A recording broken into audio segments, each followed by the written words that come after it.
Alta Lynch, Scappoose, Oregon.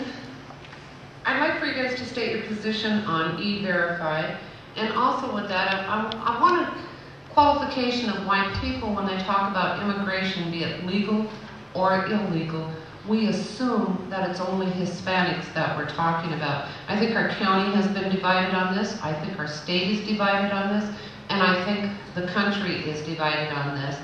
And where we have our jobs and different things that aren't available to a lot of people, what is wrong with E-Verify? No one is saying anyone doesn't have human rights or anything, but I think we have to look at our immigration laws, our E-Verify, to verify who is coming into our country and who isn't, especially with the terrorist and the new terrorist threats that were just issued today too. If you could comment. Start with Tony and work down this way. I just wanted to ask Frank Hupp to ask the next question in a couple of minutes. E-Verify requires that before you hire somebody, they have to be verified that they are a legal resident of the country. And frankly, I don't have any problem with E-Verify and its concept. We are the most generous country in the world. We, as a country, immigrate 70% of the immigrations that happen worldwide, day in and day out. This is a legal immigration system that we have in the United States of America, and we should be proud of that. We do have issues around leakage and around the immigration issue. It is one of those fireballs that no politician on a national level wants to tackle. It's currently working its way through the Supreme Court with the Arizona precedent. I think that through the E-Verify, we do have opportunities on a small level to at least quantify. If somebody wants to work in Columbia County, that we can verify and quantify that they are a citizen of the United States. There are some legal precedents around the E-Verify system that we're currently looking at. Conceptually, I have no problem with that.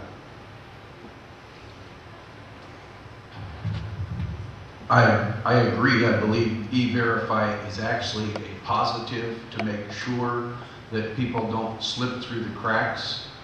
One of the things that part of the question was, is it all Hispanics? No, it's not. Having been the former jail manager and dealt with immigrations officers bringing people to jail, we get people from all over the world. The majority, yes, are from Mexico. Those are what we call frequent flyers. The issue of E-Verify that I see is to make a system that is affordable and capable for even the small places that you may only have 1 or 2 people. It needs to be something that is flexible and that we can work with, but still be reasonable. Sometimes it's harder for us to go to DMV and get a driver's license than it is for somebody with no identification whatsoever. We need to balance that system out.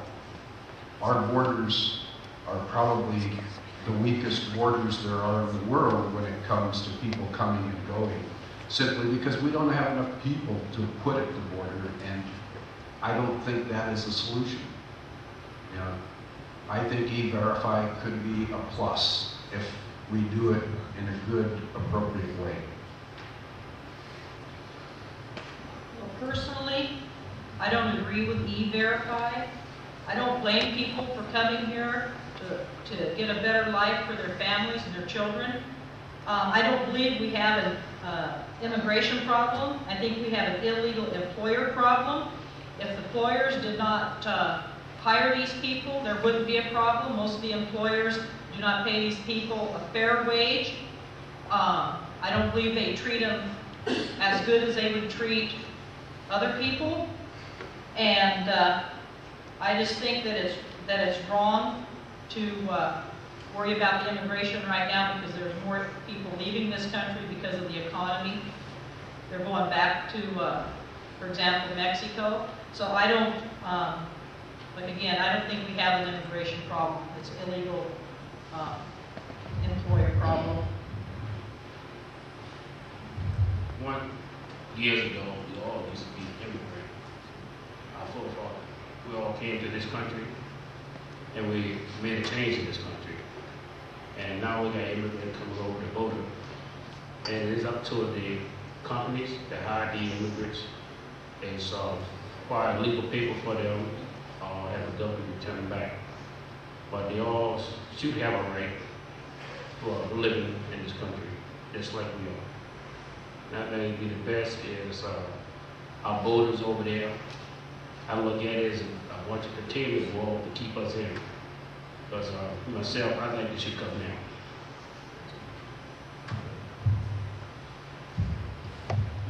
On the surface, I don't have anything wrong with E-Verify. I actually, as a small employer, have had a couple of situations where I followed all the right processes, got all the right documentation, only to find out a year and a half later from Social Security that that Social Security number didn't exist. And there was no way for us to check that. My only concern is that it could be used as some tool to target folks that may be illegal and use it as more of a criminal type tool than just verification for employment. That concerns me a little bit. But on the surface, I think it would be a good idea. Employers get in trouble for hiring people that are illegal. And oftentimes, we're just going on the documentation that we receive and using it as valid information.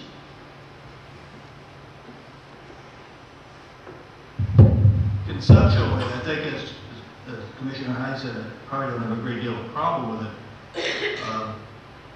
Until I think about the no-fly list that exists for TSA.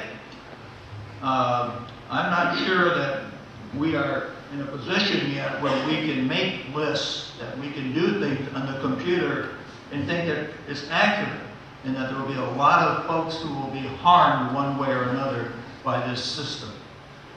I want our borders to be secure. I want people here who are here illegally. But I think we've got to be very careful about how far you push some of that and just the total reliance on the technology. I think we need to do whatever we can to make sure that folks are here legally. But I would be very cautious before I put a lot of faith in some of the technology we have.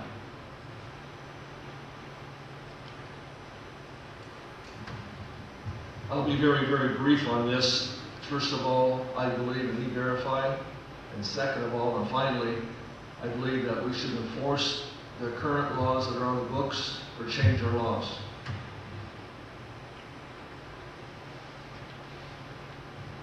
When the measure was being brought forth in this county for the E-Verify measure, I actually did take the time to go on and try and sign up for E-Verify.